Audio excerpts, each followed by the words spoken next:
Hello, sir. Welcome to the Rocket Restaurant. How can I help you today? Ooh, yes, quite. I was just hoping for a little bit of some mild upsets, a nice Oh, vintage head-to-head record, perhaps a little beef. well, sir, today's special is quite special. I didn't have a word to go with it. That's not a good sell. You're supposed to upsell at a nice restaurant. You're not supposed to be like, well, the special is the thing we have that's unique today. Like, I know that Well, how do you know it's special unless I say it's special? because it's called a special.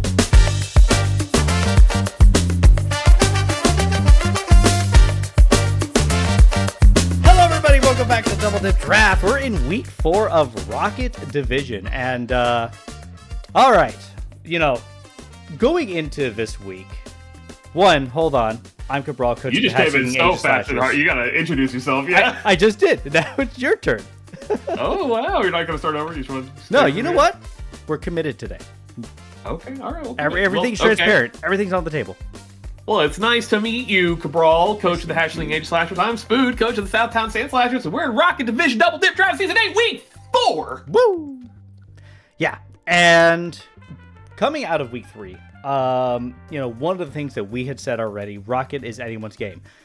Again, you have seen last week's, if you watched last week's video, then welcome. You saw how the differential is and how all the stats are laid out with the win rate and loss rates, and it's across the board, it's anyone's game.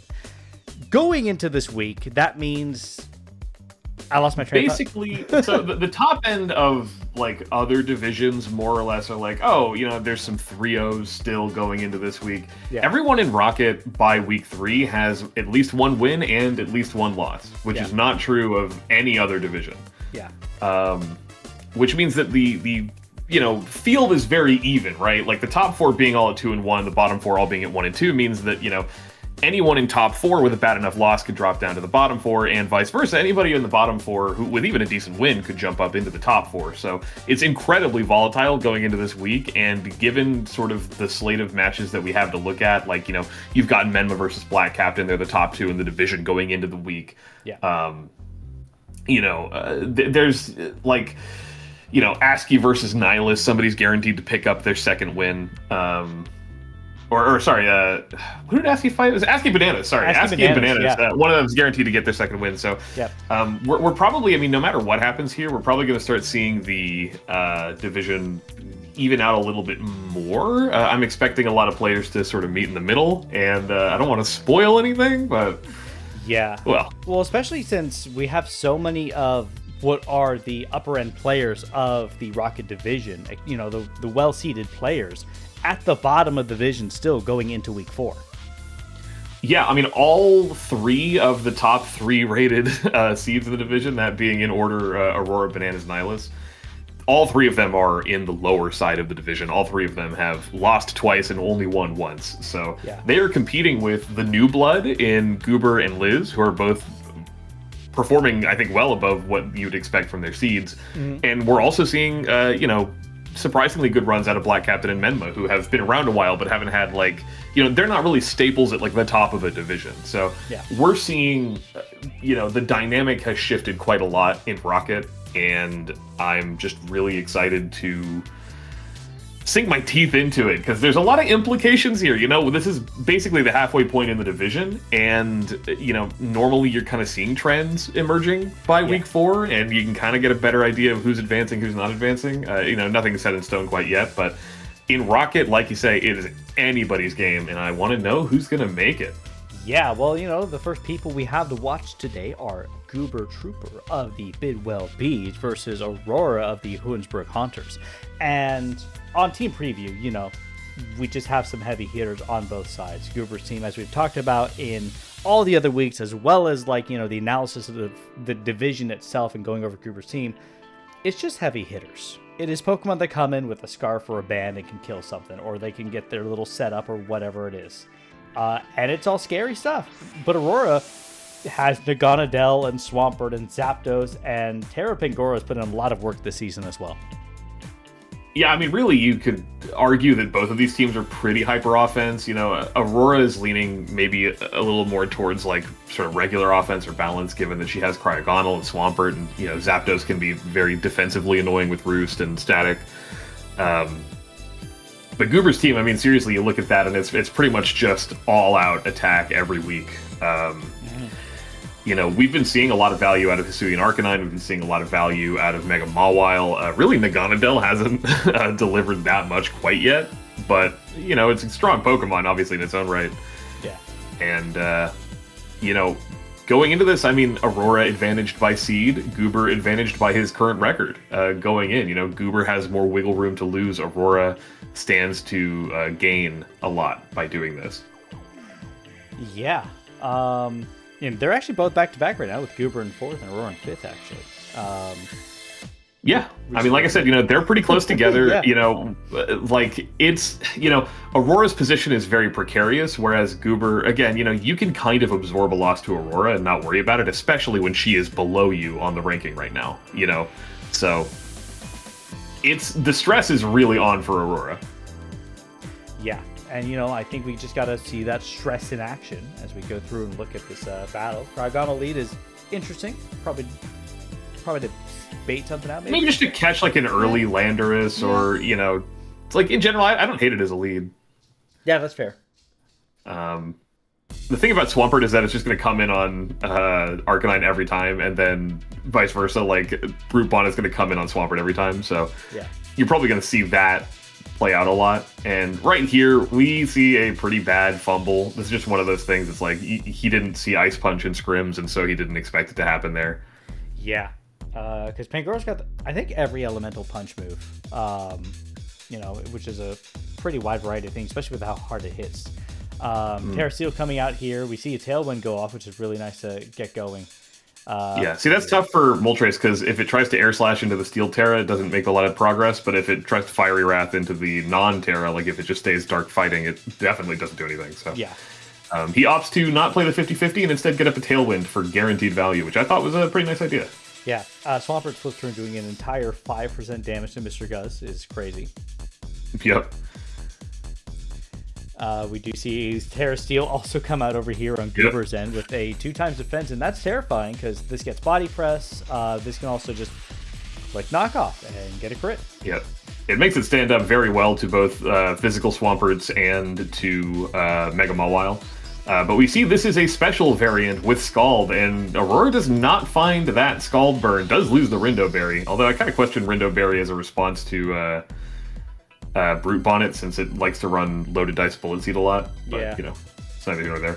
But we're seeing that Scald is just not activating for Aurora. No burn. Goober very fortunate to get out of there without taking one. That's just crazy how many secondary effects we've seen this season from moves, you know, like Fire proc or like Burn proc or Freeze proc, especially Freeze this season. Yeah. What's unfortunate here is that, you know, Goober has a Scarf Cloyster, and he didn't know that this was a Scarf Naganadel, so he's willing to put it in and kind of wager on that instead of doing what kind of scouting is necessary. Also, that Flareblast crit did just barely matter. It only did max of like 74, I think, for that one. I don't know what this Cryogonal... I don't know what that was. Yeah. That was really weird to me. And this is like, ooh... If Mare Arcanine had simply hit, like, Head Smash there, this thing would be dead. You could get the Will-O-Wisp burn onto Mega Mawile, and then it's very consistent for Brute Bonnet to win. But instead, he clicks the Flare Blitz, and it does not pay dividends. And I do believe he did not have Head Smash on that version of the Arcanine, which is why he didn't click it. Yeah, and then we see here a Play Rough come out. Yeah, and that goes to Aurora taking a 2-0 over Goober. And them swapping places in division, but we'll get to numbers later.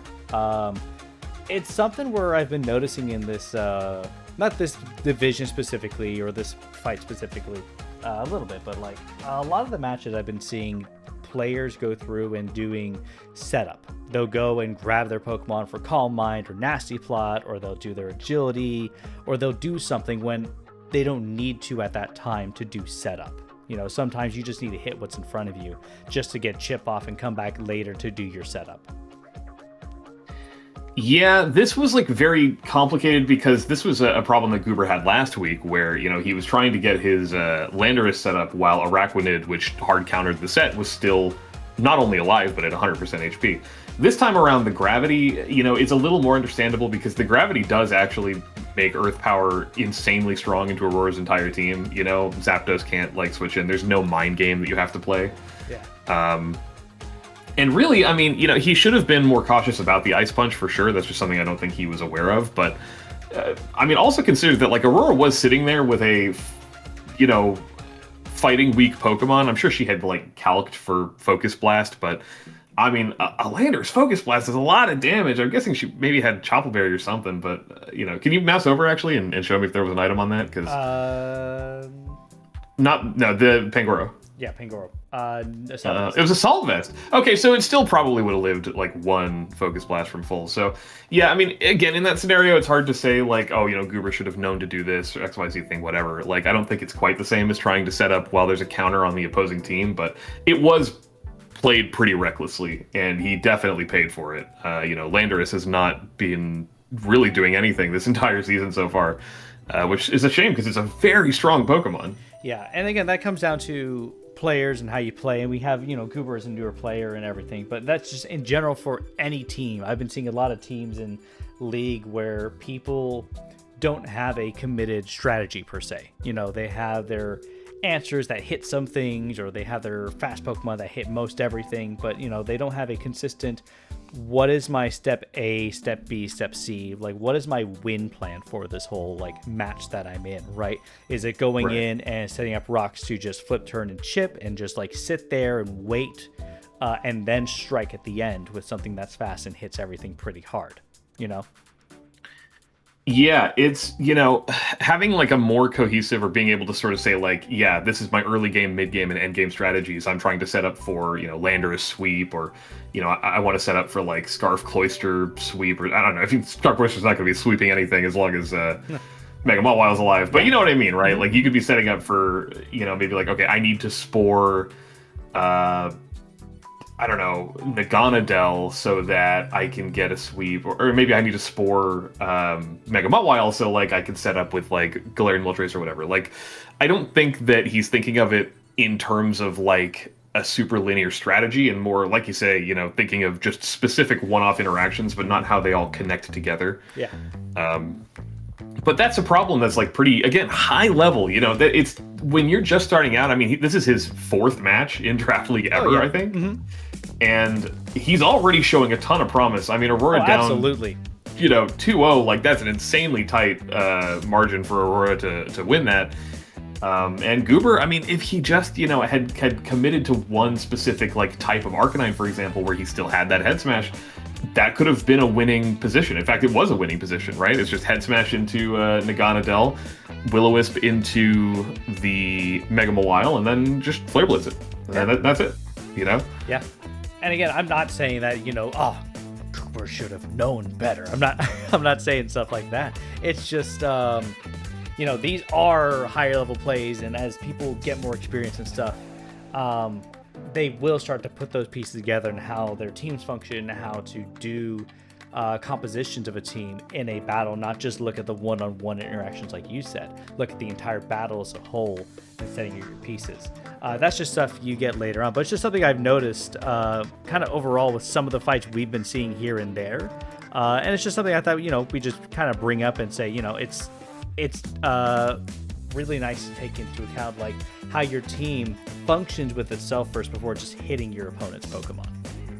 Yeah, try to think more big picture. Think about the game state in terms of like early, mid, and late game.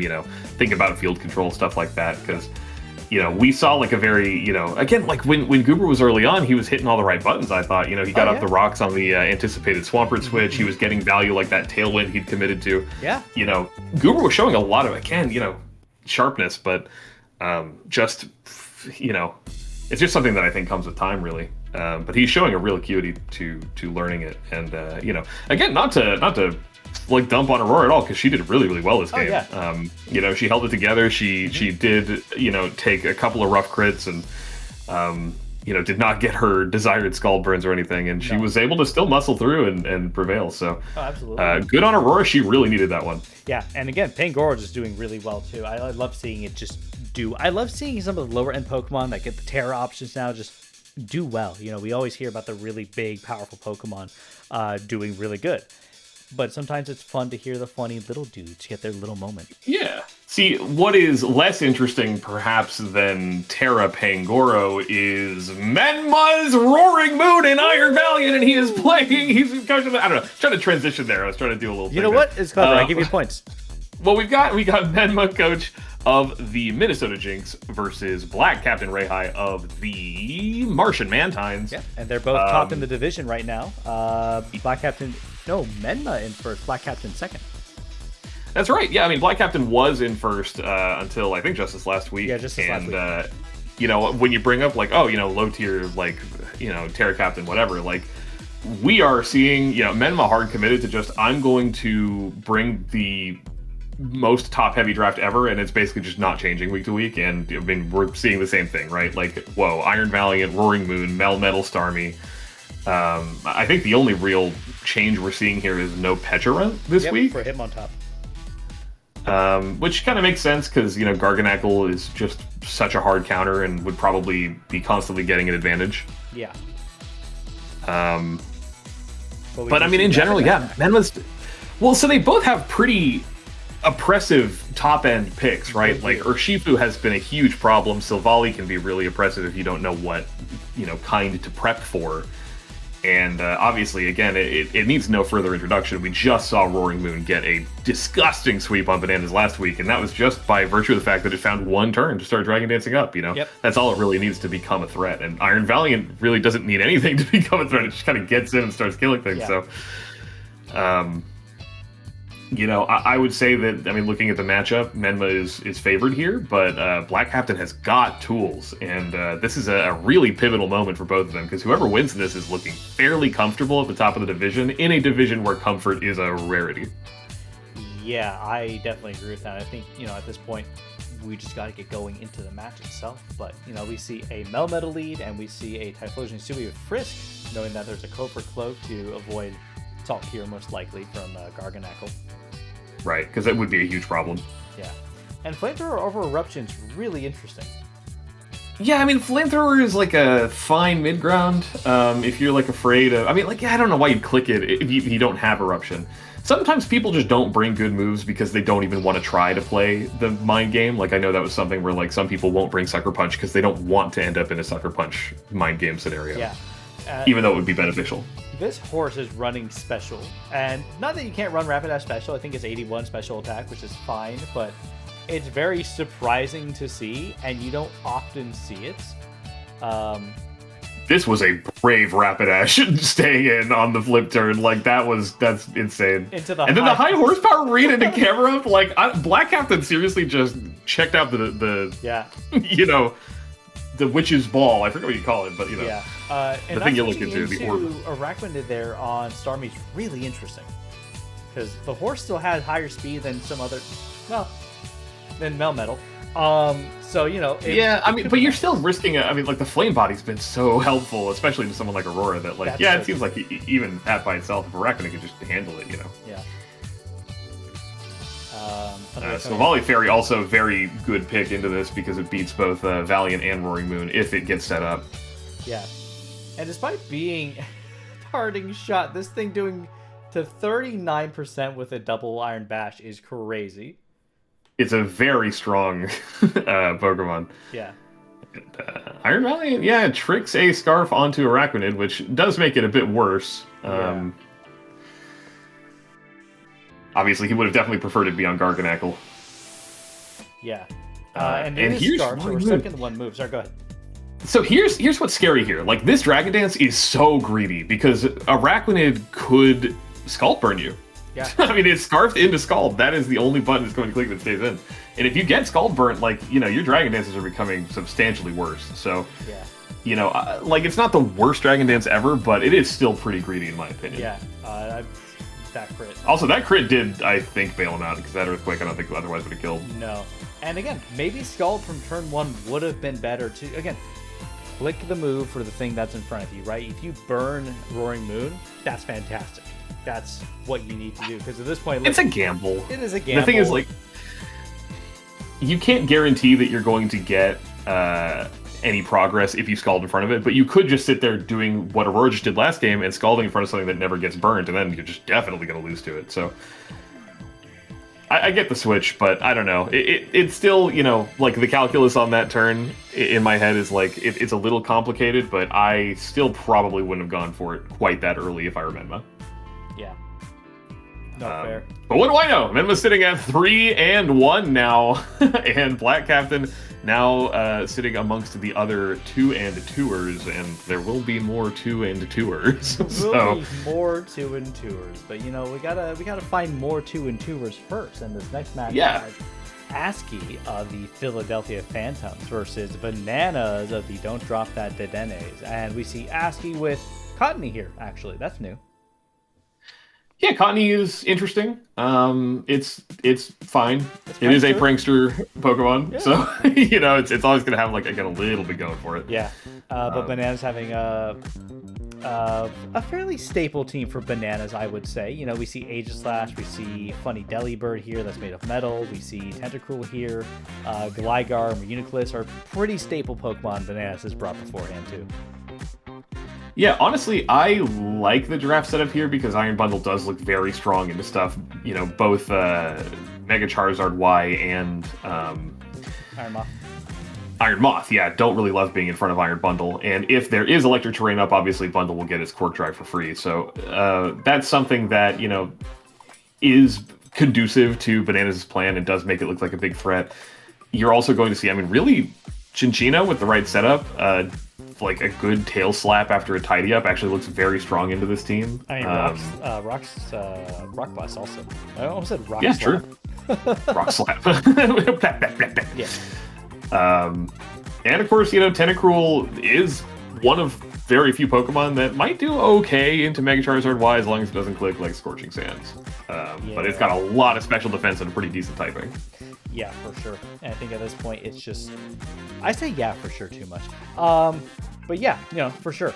Let's go ahead and get this match started and kind of take a look at it as we go through. I think ASCII has led Yuxi every week. It's a good lead. I mean, there's a reason for it. You know, that's a knockoff immediately, and that's no more emulate. Gligar does not get to keep its toys very often. No, it does not. We do see Rocks come out, Rapid Spin coming just to get rid of Rocks. And Psychic Noise doing 28. You see that ridiculous special defense in action there. Yeah. Toxic coming back out, more knockoff to get rid of the Black Sludge. So, sort of heal block, but you know. Slow pivot. Actually getting quite a decent amount of utility out of this thing. But yeah, obviously Pokemon Gun here does not care about Psychic Noise. Yeah, especially with all that Toxic chip at this point. Like, it's pretty safe to Swords Dance, and he does. Mm-hmm. But here you get Encored. Yeah. Sorry. And that's why Cottony's good, man. Like, any prankster can just really throw off a setup Pokemon like that. Yeah, and this thing living a Poison Jab after Rock Chip is crazy. Emulate Cottony actually just living a stab 4 times effective Poison Jab is hilarious. I was seriously just like, I think I sat back in my chair like, what am I looking at, huh? Yeah. With Rocks gone, though, and ASCII's done a good job of getting rid of them early with Cottony, but at this point, I think Cottony's too low to come in on Rocks. It is, yeah. And you'll see that. it will be made apparent. Yeah. So, I mean, probably wasn't necessary. I think another Weather Ball would have been safe. Yeah, Weather Ball, I mean, it doesn't really matter what you click there. Weather Ball, I guess, would hit if Bananas was trying to double into something, arguably, but...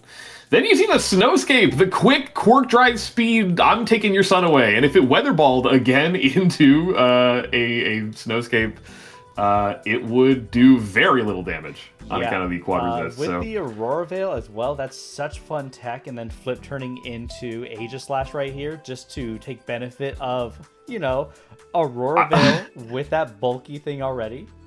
I mean, Iron Bundle just came in and hit all 4 of its buttons, right? It put up a Snowscape, put up an Aurora Veil, encored the Yuxi, and flip turned out. Like, it did everything that it needed to do right there. And also, there goes Cottonee. Yeah, there goes Cottonee. Kind of just, could have been something that would be nice to keep in the back for a sack later instead of just throwing it away. But you're going to see pretty soon that it doesn't really matter. And at this point at times, too, Shadow Sneak also just kills this Charizard. Charizard is not known for its bulk. See, ASCII should have just gone into Lucario first, since it does end up being fine to kill it. Yeah. So I guess you could argue that like Mega Charizard Y and really Tapu Koko were both kind of needlessly sacked there. Yeah. But even if Lucario had come in, I mean, like a Dark Pulse would have been good, but you probably just sack Gligar and then get this thing in and Terrifier anyway. So yeah, because if you're using Cottonee as a safe sack, then again you could have just gone into Lucario, like you said. That could have been nice. Yeah, I think the difference really is just maybe one diff on Bananas' side, but yeah. As it stands, that is what the game looks like. Bananas with, again, a pretty commanding 4-0, getting himself right back in the game. Yeah, and I cannot get over the tech on the Iron Bundle. I really like that. Again, the Snowscape to get rid of the sun, and then just Aurora Veil is just so clever and very unexpected. And that's what makes a lot of draft stuff fun. The tools that you have before you with the Pokemon that you've chosen. Have silly little things that if you hadn't thought of, your opponent likely didn't think of either or notice. I mean, it was just like an immaculate set. I loved the bundle. I thought Bananas played that super cleanly. And ASCII, for his part, was looking pretty decent too. Yeah. ASCII has been showing some improvement over the last few weeks, and like you said earlier, he's been doing a good job, generally speaking, of keeping the rocks away from Mega Charizard Y, and it has been looking pretty threatening. Yeah. Yuxi lead looking pretty consistent, and really, he's getting value out of these turns. It's just, right now it's been a little tougher for him than maybe you'd expect. For sure. But we got one more match. And I'd love to tell you about it. We have got Nihilus of the Dallas Duckletts fighting Liz of the Sunshine State Smolivs. And it's another example of somebody who is underperforming their seed versus somebody who is overperforming their seed. Nihilus, excellent player, one of the top 3 seeds out of this division, currently sitting in dead last going into this fight. Whereas Liz, somebody who we, again, did not put a ton of stock into, as there were many, many new players this season, but both her and Goober out of Rocket have just been grinding so hard and doing so well. So this is a fascinating matchup. Yeah, we do see second time, I think, Electrode Hisui comes out. We also do see, I think for the second time as well, Smeargle coming out. And Smeargle, I don't know what it's going to do, but the answer is anything and everything, probably. Hopefully it's not that Shell Smash Population Bomb set again. Because it did not work that well. That'd be crazy. Imagine. Tinkaton coming out as well, getting some good utility last week, if I remember correctly. Tinkaton is an awesome switch into Latias here. It's one of the most hard counters I can imagine. Yeah, and then Blastoise is here as well, likely being a Shell Smash set because it's really good. Golurk as well, also being really good. In fact, hold on, looking at Liz's team, most things are hit by Ghost and Fighting. Yep, Ghost and Fighting and a little bit of Ground if you're feeling, a little saucy. But yeah, I mean, those Poltergeists and No-Guard Dynamic Punches are going to be really threatening, especially between, an inevitable 50-50 between do I stay on my normal type Chansey, which gets completely obliterated by a Dynamic Punch, or do I go into my Annihilate, which would hate getting hit with a Poltergeist, but would definitely not mind switching into an immune Dynamic Punch, and vice versa, You're always threatening that 50-50 if you're Liz, and that puts a lot of pressure on Golurk, but Golurk is pressure from Nihilus' side. That thing hits really hard, and the coverage, like you say, is really great into this team. Yeah. But without further ado, let's get into this final match as we take a look. By the way, quickly, we have Ground Vikavolt and Electric... Hisuian Electrode, yes. Yeah. Electric Electrode. Yeah. Electric Electrode. Electric Electrode, yeah. And we do have the Sticky Weapon coming out first. I mean, Vikavolt's always a good lead. Yeah, this is not a great turn 1 from Liz, in my opinion. Chansey is just such a safe switch into this thing. You could always even just Parting Shot out into it if you want. But, she should have gotten out as soon as she saw it was Terra Ground. Yeah. She takes a ton of damage on Incineroar for no real reason. Yeah. And now we're immediately in on this, Golurk situation. Like I mentioned before, Steelix's a decent mid-ground, but unfortunately for Liz, that Dynamic Punch crit actually does make it really dangerous to stay in. Yeah, it really does. And then we get a switch into Annihilate, and because the webs are up, we get Defiant Boost, which is really fun. Yep, that is a concession Nihilus is definitely, aware of. Like, you got to know that you're going to be giving it Defiant when you have a web up. So, Yeah. the minus speed is worth it for the +2 attack. Yeah, I like double checking the scouts with Protect here, and then just, willing to take that, but getting up a Wish just to, go into Steelix here. And yeah. Topping off Steelix was definitely a good call, because this thing, whoop, all the way right back up. That's HP. Chansey HP. Chansey Wish Pass is ridiculous. Kind of a shame about the hitting self in confusion there. But the switch out. Yeah, it would have been nice. Check on this, and card splitting is a crazy swap. Yeah, that is really funny. And go look his back, man. It just keeps showing up. It's good. It is an answer to majority of Liz's team here, and it just keeps doing what it needs to do. Yep. There's a lot of very awkward switches, because again, you don't really want to let Annihilate hit this thing, and you don't really want to, let Chansey get away. And in this moment, they both say, I'm going for it. Cassidberry. Yeah. Although, the times to attack makes a little bit of a difference. Yeah, the double attack and having doubled the Rage Fist power on account of taking a hit first just made it, punch right through the berry. Yeah, and also punch right through that hammer. Very confident of Liz to leave it in and just say, you're not going to play rough. Yeah. Hit your Gigaton hammer. I really think that maybe she should have gone into Steelix there, because Steelix just walls Tinkaton so hard, but again, hindsight and all that. Yep. A lot of it's getting toxic here, which I feel like every week it's gotten some sort of status. Yeah, people are definitely drawn to hitting status moves on this thing. Yeah. So, getting another defog off, webs are gone. Webs are gone, but spikes are staying up. Liz wants to get out of there, going back into Incineroar, revealing boots. Yep. And Nihilus is very content to just keep getting spikes up. Spiking and spiking and spiking. Yep. We did get Vigavolt one more time coming in here. Latias just, taking a Terror Blast and not doing anything about it. Yeah, problem is, now Liz ends up in an awkward position, because this Draco Meteor is going to put her at -2 special attack, and if this is a Shell Smash Blastoise, this is as good of an opportunity as you could possibly hope to get it off. Yeah, we do see Whiter. And that Whiter more or less confirms it before he even hits the button. Yeah. And at this point, what does Liz do against this? Go into Chansey and Thunder Wave it. Not Hisuian Electrode without the boost, because he will die to an Ice Beam. Chansey takes an unnecessary Ice Beam there, and when she goes for the Thunder Wave, he gets up a substitute. And instead of maybe doing another Wish or trying to just Seismic Toss to get the sub gone, she goes hard into Electrode and reveals that she's Mirror Herb, and had she switched this out the first time hard on the Shell Smash, she would have basically just immediately won the game. Yeah. But because now Blastoise is up to ×4, or ×3, +4 speed, it's just strong enough to go right through everything that Liz has left. Yeah. Because at this point, even this thing, it just dies to a super. It's never the most specially bulky, and obviously the weakness to water hurts, but at +4, even if Chansey can't live it, then there's nothing you can do. And really, that was a stressful end game. I know that those turns in real time were taking forever. I mean, not exaggerating, they were 10-minute turns every turn there. Yeah. And there were 38 5 to 10 minute turns. So it was quite took forever. Yeah. I mean, it wasn't like the beginning ones were. I mean, the beginning ones took a little bit, but it was definitely in that end game, that last 10 turns or so. Just all of them were excruciatingly long. Yeah, as Niles had said, he was calculating out of his gourd.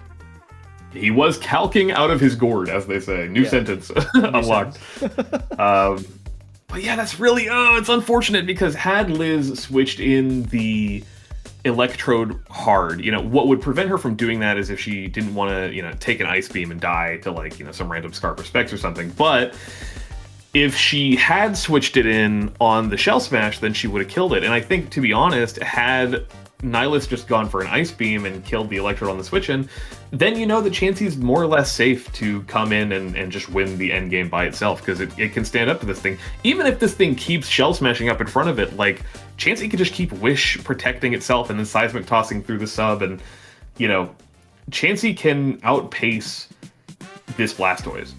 Yeah. And just as a matter of course, like, it was complicated, and again, you know, I'm sure the turn length did not help at the time to kind of keep it cohesive, but basically what Liz should have identified was, if this thing is Shell Smash, it will do it here and I will lose if I don't go into Electrode. If this thing is not Shell Smash, Chansey has already won. So that should have informed her switch into Electrode. Either it will counter the Shell Smash, or it will die in pursuit of confirming the win for Chansey. But that just isn't how it ended up going, and I mean, that was a dense, interesting, well-fought, really good game. I really had a great time watching it. Liz, again, has just gone so far above and beyond what I was expecting from her off-rip. And, I mean, again, Nihilus showing that competency, you know, showing why he's got that higher seed, because he really did make all of the right decisions at team building and at follow-through here in the endgame to confirm that win when he was down like 2-5. Yeah. And what a comeback from that as well. It's all it takes. It's just he had his plan, he had his setup here, and he just executed it at the right opportunity. Liz had an answer to it, but didn't answer in according when this came out. In accordance with it when that came out. But yeah, and that gets Nihilus a win though. And the question is, does that bring Nihilus out of the bottom of the division? Well, there's only one way to find out, and I will take the top 4 if you don't mind grabbing the bottom 4. I don't mind at all. Because at the top side of Rocket, we have got in first place Menma of the Minnesota Jynx sitting at a 3-1 plus 10. In second place, we have Black Captain Ray High of the Martian Mantines sitting at a 2-2 plus 4. And then tied for third, we have Liz of the Sunshine State Smolivs and Bananas of Don't Drop That Dedennes, dead even at a 2-2 plus 1 differential. Yeah, and then from 4th to 8th, we have a tie at 5th place with Aurora the Hoensbroek Hunters and Goober the Bidwell Bees at 2-2 and 0. Well, actually, if I may, so since Aurora beat Goober, she's actually in 5th. Oh, you're and he's right. at 6th. Sorry, that's not a tie because they have it's a head-to-head. not a tie. Same differential though. But yeah, so Aurora is actually properly in 5th, and Goober is in 6th. Nihilus at a 2-2 minus 6 in 7th place, and ASCII the Philadelphia Phantumps at a 1-3 minus 10. Wow. Okay. So. Yeah. So just to clarify, in case you at home do not recognize the gravity of this situation, the win-loss record of everyone from 2nd to 7th place is the same. Yeah. It's 2-2 almost all the way down the division. And not only is that scary for the people at 2-2, but that also means like the 3-1 and the 1-3 are also not looking that in or out. Like Menma could just as easily fall out of top 4 next week, depending on how well the other people out of the top side of Rocket do. And conversely, I mean, you could even see ASCII get right back into the swing of things if he picks up a win and the people near him take another loss. So this is a neck and neck division. You know, yeah. Our top seeds are underperforming, our low seeds are overperforming. The world is upside down. Everything is crazy in Rocket, and it has been an explosive and absolutely fascinating division to watch. It's probably the one to watch. Yes, the other divisions, though, I will say, by the way, also have some ridiculous scores. If you want to check them out, please go look at Magma with Spood and Nick, and Skull with Aurora and Nick, and then, of course, Aqua with myself and Aurora. There's other bonkers things going on, but Rocket is a division where I don't think we will know who's properly going to playoffs until the final week of this entire season. I don't think I would feel comfortable putting money on any single person advancing to playoffs. Like, no. I actually still don't know. In fact, I think it might be entirely possible that majority of the players next week get tied again at 3-2s and 2-3s. Like, we could literally have another split in the entire division again of 3-2s and 2-3s. it really just depends on who is fighting who. Because if I mean, you're going to see a lot of 2-2s fighting other 2-2s. Just law of numbers. Like most of the people playing are 2-2. Yeah. So you are guaranteed to see some people taking a third win and some people taking a third loss because you've got tied records competing with other tied records. And that it's just, again, these are so pivotal. These weeks are so important for determining playoffs eligibility because there is nobody that you can write off. Yeah. 1st to 8th, nobody's guaranteed in, nobody's guaranteed out. It is a brawl in here. It is scary. Yeah, and we do have some really interesting fights next week. We do have Dallas Duckletts versus the Bidwell Bees. We do have the Martian Mantines versus Philadelphia Phantumps. Hoensbroek Hunters against Minnesota Jynx. That's I actually look forward to that match a lot. And then we have Sunshine State Smolivs against Don't Drop That Dedennes in week 5. It is going to remain anyone's game at this point. And I think you're just going to have to stick with us the entire time because, as Food said, I don't think we can make bets on any one player right now. Like, Aqua Division, I can think of a few players that are likely going to playoffs already into week 4. Skull Division, I think we have one player who might make it into playoffs for sure. Magma actually is very interesting. I don't know. Yeah, Magma is also very competitive, but that's more like the competition is focused around maybe 5 to 6 people. It is not looking like an 8-way fight, for those top spots. And in Aqua, even more so. Like Aqua's looking super top heavy, lopsided this week. So definitely consider checking out those recaps if you haven't checked them out yet. Thank you very much for watching this one. I hope we will see you back next week for week 5 of the Rocket Division, because that one is going to be, it's really not going to decide anything, but it is going to establish who is looking more and who is looking less comfortable, and we'll see how equalized the standings look after Or it'll just keep the same status quo. Who's to say? But you got to join us to figure that out as well, and we'll see you next time. Bye-bye. See you later.